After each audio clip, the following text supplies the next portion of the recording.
least, they say 8 feet. I would go 10 feet. 10 feet or higher. They have to drop because they hang upside down. They have to drop in order to take flight. They cannot take off from the ground like a bird. So that's all you need for a bat house. You know, they could be made easily. You know. Mr. Valent found that only 1/3 of the sites had any bats. Oh, really? In some cases, there were just a few remaining. Great for eating, keeping the mosquito population down at night. Bats. The bats are being infected with a fungus. The fungal infection? That causes them to develop a whitish powder on their muzzles, ears, and wing membranes. I wonder what's causing this. A condition called white nose syndrome. As opposed to the mainstream media and Republicans, which have brown nose syndrome. For kissing corporate ass. Funny. The fungus causes the bats to exhibit unusual behavior, moving around during hibernation, which burns up their stored body fat. As a result, they die of hunger. Oh, wow. The loss of bats can have repercussions for humans, since bats eat huge quantities of insects that damage crops or carry West Nile virus. Oh, yeah, definitely. And other potentially fatal diseases. Bats can also play an important role in agricultural pollination. Absolutely. Federal officials conservatively estimate the disease has killed nearly 7 million bats. Okay. Since it was first detected 7 years ago in a cave near Albany, New York. The disease has spread to 22 states and 5 Canadian provinces. Mainly along the Appalachian Range, where hibernation sites are plentiful. Right. Already this year, federal and state officials have confirmed the presence of the disease for the first time in South Carolina, Georgia, and Illinois, as well as Mammoth Cave in Kentucky, Cumberland Gap, National Historic Park in Virginia, and on Prince Edward Island in Canada. It's Nova Scotia. No, I'm sorry. It's a different province. It's near Nova Scotia. Prince Edward, Maritime Province, Prince Edward Island. And earlier this month, the United States Fish and Wildlife Service confirmed the presence of white nose syndrome at Fern Cave National Wildlife Refuge in Alabama, which contains the largest documented wintering colony of gray bats, which are already on the federal endangered species list. The disease has also hit the Indiana bat, another endangered species. The writing is on the wall. Wow. That certain bat species are in jeopardy of going extinct from the disease. That's bad. So the bats and the bees are both in danger. We are continuing to see the die-offs in the most affected states. Officials are now weighing whether to add 3 bat species to the federal endangered list because they have been hit so hard. The eastern small-footed, northern long-eared, and the little brown bat. Wow. Which had been the most abundant until recently. The common little brown bat, yeah. Yes, there's a real extinction risk. Yay. Well, in New Jersey, The little brown bat used to be so ubiquitous that researchers rarely bothered to count the population. Now little brown bats have been so decimated that it appears some endangered species have become more prevalent. So if a person hung bat houses or a bat house in their backyard, most likely the little brown bat would be the inhabitant. That's how common it was. Yeah, it was. For instance, in 2004, the disease struck.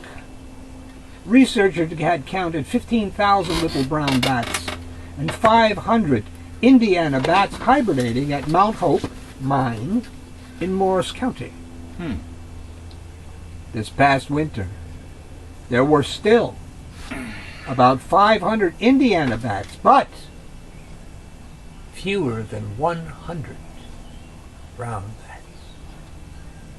Interesting. Though Indiana bats already on the federal endangered species list were clearly infected with the disease, they appear to have held their own compared with the little brown bats. It's puzzling. Why are they surviving? Is it behavioral? Is it where they move to in the mine? Another species, big brown bats, do not appear to have been affected by the disease. And their numbers are actually increasing. Interesting. We suspect they hibernate in houses and buildings and therefore may not be exposed to the fungus. So having bat houses is actually helping the bats survive. Maybe. And Maybe. Like I said, people, I mean, I know they charge like $20 for it, but what a ripoff. I mean, it's nothing but a simple wooden box, often plywood, you know, because they need the cheap wood is kind of rough. It can't be too smooth because they have to hang, you know, with their feet upside down, and all it is a box without a bottom. The bottom has to be left off, and you just hang it up. Or a regular box that you just turn over. Or a regular wooden box. A regular wooden box that you just turn over upside down, and you nail it onto a tree, like 10 feet or higher off the ground, or onto your barn if you happen to be in a farm. And I don't think you want it on your home, because then you'll be hearing squeaky, squeaky, squeaky, squeaky, squeaky, squeaky, squeaky. You know, squeaky, squeaky. You know, like while you're trying to sleep. But you know, hang it on a tree if you have one, or. But species that migrate south for the winter and return to New Jersey in the summer, such as tree bats, also have not been affected. I didn't know that there are migrating Bats. Well, there are migrating monarch butterflies. Sure, why not? Oh, they make some trip, baby. It's quite a trip. Those guys. Oh yeah.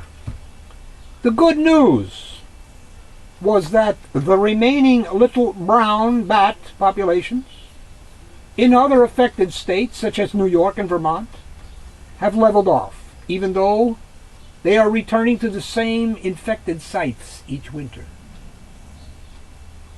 The critical question is, why are these bats surviving? We'd like to know if it's something that is able to be inherited, a genetic trait that can be passed on, or a characteristic of these particular bats, such as choosing hibernation sites that might be drier. Thus Fungus. Not having the fungus problem. Moisture. Fungus, among us, fungi like warmth and moisture. So that's why, you know, people with athlete's foot fungus infections between their toes use the powder, the medicated powder, because fungus cannot survive in a dry atmosphere, in a dry climate. Maybe it's a mildew type thing. Well, isn't a mildew a type of fungus or no? That's what I'm saying. Yeah, it has to be air circulation. Look, even if you have a pet that requires high humidity, you cannot totally, the humidity level cannot be so high that you can barely see the animal, where there's all condensation everywhere. You're going to have a bacterial and a fungal growth.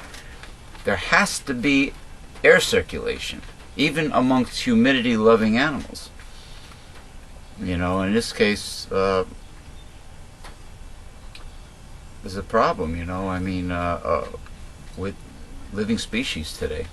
Scientists believe male bats spread the disease in the late fall when they swarm from one hibernation site to another, looking for females to breed with. In the fall. The males can travel great distances during this period. Apparently, the temperature is cold enough at that time for the fungus to persist on the males as they travel. Clearly, the bats are carrying the fungus and spreading it. Researchers believe the fungus is a strain new to North America. A European strain exists, but European bats evolved genetically to resist it. Researchers think the European strain may have been introduced inadvertently to North America within the past decade by spelunkers. What's that? Cave explorers. Oh. Humans. Human tampering. Interesting. Who had been in a European cave and then visited an American cave without decontaminating their equipment. Interesting. Do you think the Romanian bat has an accent like, "Hello, welcome to my cave. Blah. Blah, I don't drink wine." Remember that episode with Bela Lugosi? Are you going to give blood? What kind of food did you have? Lebanese. Oh, I love Lebanese food. Oh, the commercial. That was Don't drink. insurance commercial. Insurance, was that? Or was that an insurance commercial? What was that? It was about a Dracula volunteering at a blood bank. Blood bank, yeah. But anyway, continue. North American bats had not been exposed to the fungus before and had no immunity to it. To make sure humans don't spread the disease, many caves in the United States have been closed to spelunkers. And officials are urging cave explorers to decontaminate their equipment between cave visits. The disease does not appear to affect humans. Fighting the disease remains perplexing. Researchers have come up with antifungal agents that could work, but applying it to hibernating bats could be impractical. New Jersey researchers, meanwhile, have found that some infected bats are able to fight the disease under certain circumstances. As a test, state researchers took some infected bats out of their hibernation sites, provided them with food and other care, no medication. Since the bats were taken out of their hibernation pattern, their bodies, including their immune systems, were working as if it were summer. After 3 or 4 weeks, they were able to clear their body of the fungus. So when they hibernate, I guess they go into a state of not doing much. Lowering body temperature? Like the bear in the cave, Maybe the core temperature lowers somewhat, and reduces the fungal growth. And if they're just hanging there, I guess maybe the fungus just, grows on them. Oh, I understand. Oh, so the fungus grows more while they're hibernating. So the bats that and their bodies are doing nothing to take care of it. The bats that migrate south have a much better situation. apparently. Anyway, after 3 or 4 weeks, they were able to clear the body of the fungus. Their immune system was able to kick in, fight it. But when infected bats are in hibernation, their immune system shuts down, and they can't fight the fungus. See? The fungus sometimes leaves large scars on wing membranes of bats, and they can even lose portions of the wing. In some of the bats, the state researchers cared for wing holes that were the size of a nickel or even larger, healed. Really? Regenerated. So their Swiss cheese looking wings healed up. Officials are hoping that pregnant female bats now emerging from hibernation in New Jersey can give birth successfully and begin restoring the population this summer. My feeling is that eventually the disease will run its course. Well, that's good. That's good that there's hope for the bats, because God only knows the bees are in trouble thanks to Monsanto, you know, the Roundup Ready pesticide. Here's a photo. I don't know if you could Down, away, okay, right there. All right, close enough? Yeah. So there's a photo, what we were talking about. The bat, you see his wing is white, the fungus on the wing, Yeah. holes in the wing. Yeah. And everything. All right. Of course, I don't know, it doesn't look like the bat is hanging upside down. Oh. Unless they took the picture from up above. I don't know. Oh, let's see. Yeah. Well, I want to, just before we sign off, I want to enlighten people, give them a little consumer tip that's health related, being that summer is ahead of us. Okay. It's already past the middle of May, but you know, the insects are out. To make a homemade fly trap or mosquito trap, of course, this bottle is Smaller. full. It's and it's small. 2 liters. I would get like I would use an empty 2-liter plastic bottle, but you can make baby ones like this too. When your bottle's empty, you save it, and what you do is you take a very sharp knife or a carpet box cutter, whatever, and you cut the top section, like, so you have a funnel. You cut the top off. So now you have a funnel. Okay. You're going to invert the funnel part and put the skinny side downward securely. But for mosquitoes, you're going to have to mix warm water with lots of sugar and then pour a little bit of live baker's yeast into the water, but you do not have to stir the yeast. Okay, then of course you invert the part you cut off, the funnel part, you put it securely downward, and what happens is, of course, the live yeast feeds on the sugar and grows and produces carbon dioxide, which attracts the mosquitoes, because mosquitoes are attracted by when we exhale carbon dioxide. That's how they zoom in on us and bite us. So carbon dioxide is produced. Of course, mosquitoes are attracted to stagnant water, so you have a double attractant, and the mosquitoes will enter the funnel inverted, enter the hole, and become trapped, because for some reason many creatures can enter one way in a funnel, but they cannot go back out again through the inverted funnel. You know what I mean? I mean, if you see bait fish traps and eel traps and crawfish traps and lobster pots and crab traps, they all have that funnel made of like a chicken wire, you know, like a chicken wire substance, and there's a funnel there, and they go in, but they, for some reason they don't have the mentality to turn around and go back out the other way, so thus they're trapped. Just make sure that the funnel part you cut off is securely in place. Now that's for mosquitoes. For flies, you do the same thing with the bottle, except you do not put water or yeast or sugar.